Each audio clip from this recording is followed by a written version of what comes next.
शेतकरी बांधवांनो, सद्यस्थितीत शेतकरी जे आहे ते ऊसाची लागवड करत आहेत. आता थंडीचा कालावधी हळूहळू जो आहे तो कमी होत जाईल. मात्र थंडीच्या कालावधीमध्ये जे आहे किंवा काही स्पेसिफिक व्हरायटीच्या जर्मिनेशनचे जे आहे ते किंवा उगवण शक्ती जी आहे ते त्यांची मुळात कमी असते किंवा शेतामध्ये सुद्धा अशी परिस्थिती असते की पाणी साचून राहणं.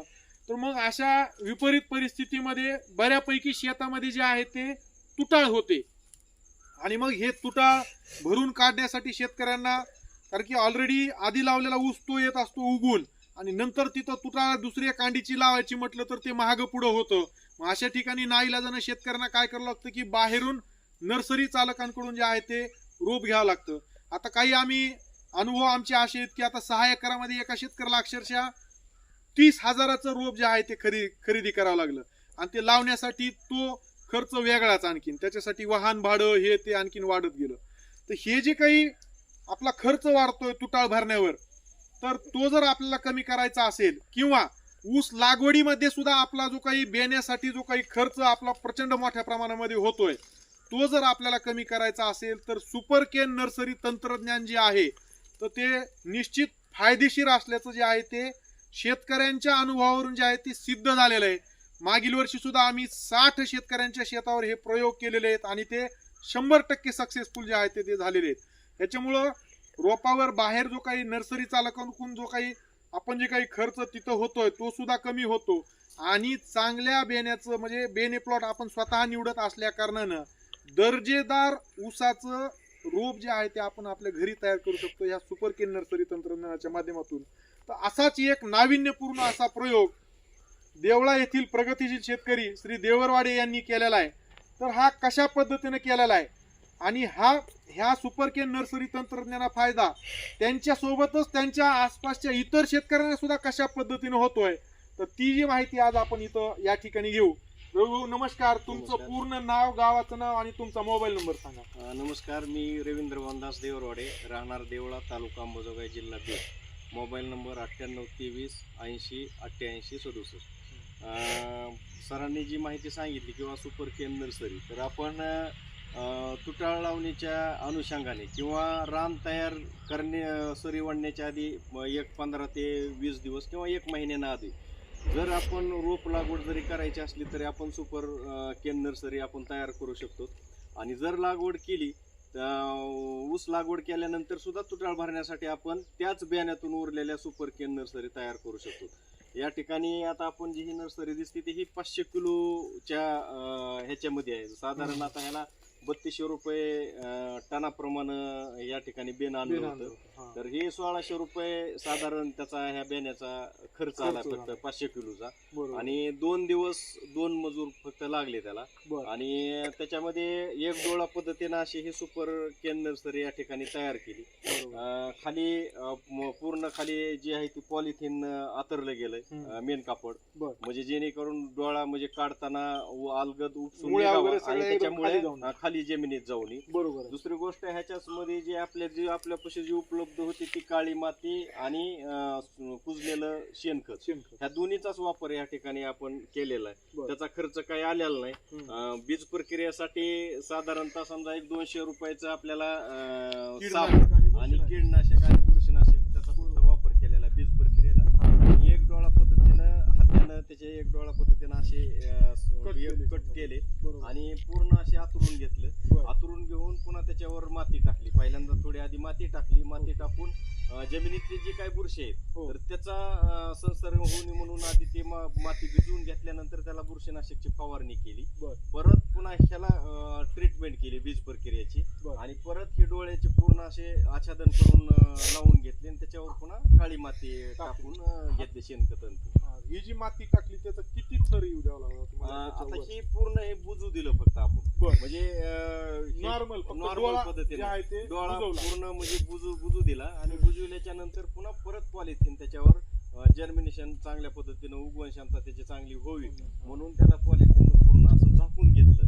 ही एक आता हिवाळा असल्यामुळं एक 4-5 दिवस आम्हाला ठेवावं लागलं. ते ठेवल्याच्या नंतर पुन्हा मग वरून ते काढून बघितले, भट्टी लावली आणि भट्टी लावल्यावर पुन्हा ते दिसले.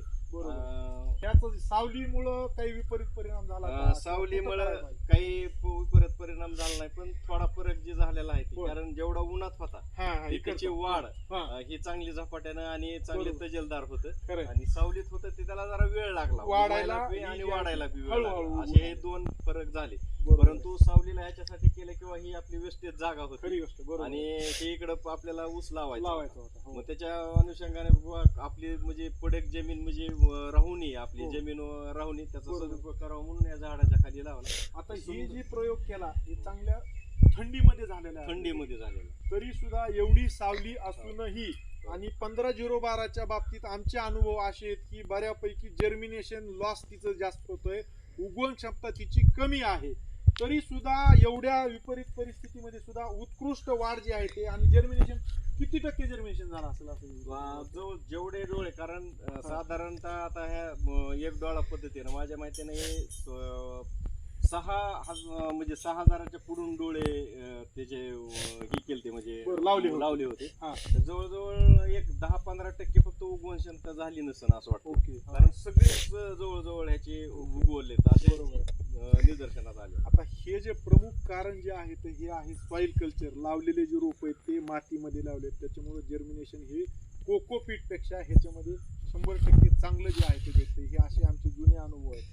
महत्वाचा विषय, खाली आपण ताडपत्री टाकली, त्याच्यावर 2 बोट माती टाकली, त्याच्यावर जे आहे ते जवळजवळ ह्या सगळ्या डोळा वर ठेवून जे आहे ते एक डोळा पद्धतीनं कांडी अंतरून घेतली आणि ह्याच्यावर एक फवारा सुद्धा जो आहे तो आपण बुरशीनाशकाचा घेतला.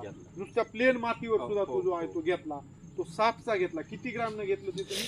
म्हणजे पर लिटरला 1-2 ग्रॅमच्या अंदाजाने घेतलेलं. याप्रमाणे घेतलं. तर आता हे झाल्याच्या नंतर आता जसं इथे 13-0-0-7चं नवीन तुम्ही लावलेलं आहे, सेम हीच पद्धत या ठिकाणी जी आहे ती केली होती ना? ओके. तर किती दिवस लागले ह्याची मोड उगवून यायला? साधारणतः एक थंडीच्या कालावधीमध्ये 6-7 दिवस आम्ही पॉलिथिन आथरलेलं होतं. बरं. लगेच त्याच्या 7व्या दिवशी ज्या वेळेस उघडलं त्यावेळेस त्याच्या मुळ्या पूर्ण आलेल्या दिसल्या. उगवून आल्या. हो. ती मुळ्या उन्हानं पुन्हा खराब होती म्हणून थोडी पातळ माती टाकली. टाकली. बरोबर आहे. आणि माती टाकली एक माझ्या माहितीने 12-13 दिवसापासून त्याच्यावर कोंब चालू चांगली झाली. फुटायला चांगली फुटायला. मग हे कोंब आलेले सगळे जे आहे ते हिरवेगार पुन्हा ते हिरवेगार व्हायला चालू तजेल. झालेले हो. असतील. बरोबर. आणि हे इथं बघतो म्हणजे असं हे झाड म्हणजे डेटा हो एकदम. आता मी थोडस आणखीन दाखवेन की एकदम कोंब जो आहे तो कशा पद्धतीने आपल्याला दिसतोय. उत्कृष्ट असं त्याची जाडी जी आहे ते बघा. म्हणजे हे हातात घेतलंय हीच म्हणून नाही, हो तरी कुठला बी कोंब बघितला बरोबर तर आहे. एकसारखा आणि एक समान वाढ. बरोबर आहे. सगळी जी आहे ती एक समान वाढ जी आहे ती ह्या ठिकाणी झालेली आहे. आणि सोबत एकदम जे ह्याचे जे जेठा आलेला आहे एकदम तजेलदार आणि एकदम जाडसर अशा पद्धतीने निघालेला आहे. बरं, आता बऱ्याच शेतकऱ्यांचं रवी भाऊ म्हणणं असं असतं की हे काढताना मुळ्या फुटतात किंवा नर्सरी चालक सुद्धा चुकीच्या पद्धतीने सांगतात की कोकोपीटमध्ये हे ट्रेमध्येच करायला पाहिजे, खर्चिक बाब केलीच पाहिजे.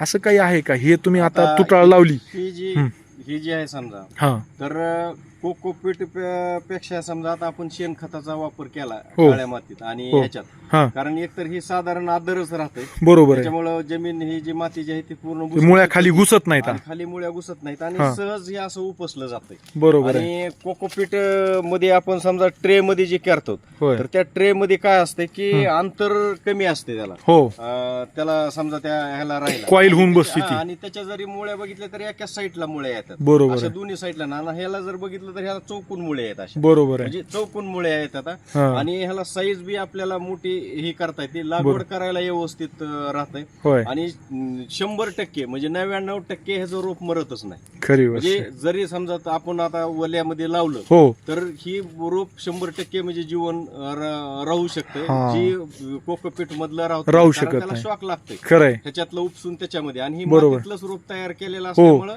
ह्याची हार्डनिंग चांगली इथंच आहे. ह्याच परिस्थितीत ह्याच गावात ते तयार केलेलं आहे, इथूनच उचलून त्याच जमिनीत आपण लावतोय, त्याच्यामुळे अडचण नाही. ती तट धरून राहते. बरं, आता तुमचं इथून जे आहे ते हे लागवडीचं 1 किलोमीटरवर दूर आहे. तर इथून रोप नेण्यासाठी कशा पद्धतीने नेता आणि कशा पद्धतीने त्याची लागवड आपण करता आणि जे हे काही काढून कसं घेता? हे भाजीपाल्याचे जे काही ट्रे आहेत बर, तर त्या ट्रे मध्ये सुद्धा आपण उपसून घेऊन आपण जाऊ घेऊ शकतो. म्हणजे आपल्या सोयीनुसार बरोबर आहे. जे हा, उपलब्ध संसाधन आहेत त्याच्यावर. त्याच्यावर म्हणजे हो. खर्च करायची काही गरज नाही. हा हा, आपण जशा पद्धतीनं समजा आपण फक्त एक आहे की हे मोडलं नाही पाहिजे याचा बरोबर डेटा. आहे. हा आणि हे धाट न मोडता हा, जसं आपल्याला सोयीस्कर आहे. आपल्याकडे ट्रे असले तर ट्रे मध्ये नेऊ शकतो, टोपले असले तर टोपले मध्ये नेऊ शकतो. शकतो बरोबर. किंवा आपण कलतानी सारख्या पोत्यात किंवा प्लास्टिकच्या जसं ह्याच्यामध्ये अशा जसं भरलंय तसं घेऊन जाऊ शकतो. व्यवस्थित दुसरी नेऊ गोष्ट शकतो. फक्त मोडून फक्त खरंय. आता मला थोडंसं इथं रोप काढताना दाखवा की बाबा काय लय जारवा तुटतंय का काय सहज, हे थोडंसं सांगा मला, थोडंसं दाखवा प्रॅक्टिकल. शेतकरी उचलायला बांधवांनो सुद्धा बघा. सोपे आहे ते. हा हा म्हणजे तेवढं काय ह्याला नेट लागत नाही. बरोबर आहे. मुळ्या तुटायल्यात का सगळ्या त्याच्यामुळे का नाही? नाही नाही आदर उपसून राहिले. आदर उपसून निघाले ना. हो. बघा हे शेतकरी बांधवांनो बघा, कुठंही मुळांना कुठल्याही प्रकारची इजा जी आहे ते ह्या ठिकाणी होत नाहीये आणि एकदम प्रॉपर व्यवस्थित सगळं रोप जे आहे ते अखंड ह्या ठिकाणी जे आहे ते हे निघतंय. आता मला सांगा, तुम्ही तुमच्या शेतात नाही तयार केलं, रवी भाऊंकडे जे आहे ते हे रोप तुम्ही आता हे घेऊन जाताय, तर असं जर तुम्ही स्वतः केलं असतं तर तुम्ही फायदेशीर राहिले असते का नसते? ठीक आहे, आता रवी भाऊंनी केलं म्हणून समजा तुम्हाला हे वापरायला भेटलं, इथं त्यांच्याकडे एक्स्ट्रा राहिले, पण हेच जर बाहेरून आणायचं म्हटलं तर शक्य आहे का? नाही. किंवा आपला खर्च वाढला असता, बरोबर नाही? हो. तर रघु आणखीन एक ह्याच्यात काय बाकी शेतकऱ्यांना काय आवाहन कराल तुम्ही खर्चाच्या बचतीच्या बाबतीत काय सांगाल गणित? म्हणजे बाकी इतर शेतकऱ्यांनी सुद्धा हम्म, की म्हणजे आपल्याला जसं आपण स्वतः तयार केलेल्या रोपाची जशी खात्री असते बरोबर आहे. की ऊसच्या म्हणजे खोडवा आहे, हा. लागणीचा ऊस आहे, खरंय. ह्याची जशी खात्री असते. हो दुसरी गोष्ट, आपल्या घरी तयार केल्यामुळे ही रोप आपण किती ताकदबाज आहे हो आणि कशा पद्धतीचा हे आपल्याला समजते. खरंय. आणि ह्याला खर्च लागणारा काहीच नाही. बरोबर. आपण एका दिवसामध्ये सुद्धा हम्म. म्हणजे एका दिवसामध्ये सुद्धा आपण 4-5 हजार रोप घरच्या घरी सुद्धा आपण एकट्या माणूस सुद्धा म्हणजे तयार करू करू शकतो. शकतो. ह्याला काय म्हणजे बाकीचं लय तंत्रज्ञान हे ती काही नाही. आणि हम्म. बाकीचे समजा तुम्ही मार्गदर्शन केलेले बरेच व्हिडिओ आहेत, म्हणजे आजपर्यंत बऱ्याच शेतकऱ्यांनी केलेले, हम्म. तर ते व्हिडिओ जरी पाहून आपण आपल्या घरच्या घरी जरी केली, ह्याला फक्त 2-3 गोष्टी आहेत. बेनं कट करताना व्यवस्थित कट करायचं, हम्म. बीज प्रक्रिया 100% करायची, ओके. आणि जी काही ती भट्टी लावायची पद्धत आहे होय. ती भट्टी एक तेवढी लावून भट्टी लावताना काळजी काय घ्यायची हे सांगा. काळजी काय घ्यायची, किंवा त्याला म्हणजे हवा हा. बंद राहिलं पाहिजे. बरोबर आहे. हवा कुठून त्याच्यामध्ये गेली नाही पाहिजे. हा. जन्मरेशन चांगल्या पद्धती, उगवण क्षमता चांगल्या पद्धतीने होती. बरोबर आहे. आणि त्याला फक्त झाकण्याचं तेवढं आता काम हे करू. भट्टी लावल्याच्या नंतर एकदा पाणी दिलं तुम्ही, पाणी कसं दिलं? पाणी पहिल्यांदाच पंपानं म्हणजे दिलं. मारून असं, दिलं हा. तसं. झारीनं किंवा झारी- कळशीनं आपण शितळून देऊ शकतो. शितळून देऊ शकतो, किंवा पाईपाचं आपण असं पुढं जरी लावलं. दाबून बी असं आपण हो. त्याला हे करू. तुषार करून. फक्त चांगलं भिजवायचं. बर. भिजवून पुन्हा एकदा भट्टी तयार झाली, हो. त्याला भट्टी चांगली लागली की उगवण क्षमता चांगल्या हा, पद्धतीने होते. म्हणजे पाणी डबल एकदा हे लावलं आणि चांगले कोंबारे उगून येऊस तर अजिबात पाणी. उघडायचं नाही नाही त्याला. उगवण त्याला क्षमता- हवा बंद हवा ठेवायचं. बंद ठेवायची. उघडं केलं तर मग ती नुकसान होतं. नुकसान होतंय आपलं. हा, तर शेतकरी बांधवांनो बघा, ह्यांनी जसं सांगितलं तसं आता हा आणखीन इथं एक नवीन प्लॉट तयार केलेला आहे. तर अशाच पद्धतीने आपल्याला पूर्ण हे दगडं वगैरे सगळे व्यवस्थित ठेवून हे जे आहे ते अशा पद्धतीची भट्टी लावायची. इवन ह्याच्यावर आणखीन त्यांनी जे आहे ते बेन कापड सुद्धा ह्या ठिकाणी ते टाकतायत. आता ह्याला टाकून एकच दिवस जे आहे ते झालेला आहे. अशा पद्धतीने आपण सुपर केन नर्सरी तंत्रज्ञानाचा अवलंब करून घरच्या घरी दर्जेदार बघा जबरदस्त असं रोप जे आहे ते एकदम खूप असं तजेलदार त्याच्यावर कुठली रोप. कीड, रोग सुद्धा- अजिबात नाही. कुठल्याही किडीचा रोगाचा प्रादुर्भाव नाही आहे आणि एकदम जबरदस्त असं हिरवळ चकाकी असलेलं हे रोप जे आहे ते ह्या ठिकाणी तयार केलं. आणि बघा इथं तुम्ही बघू शकता सापची फवारणी वगैरे जी आहे ती जागेवर त्यांनी केलेली आहे. अशा पद्धतीनं आपण सुपर केन नर्सरी तंत्रज्ञानाचा अवलंब करून खर्चाची जी आहे ती बचत आपण करू शकतो.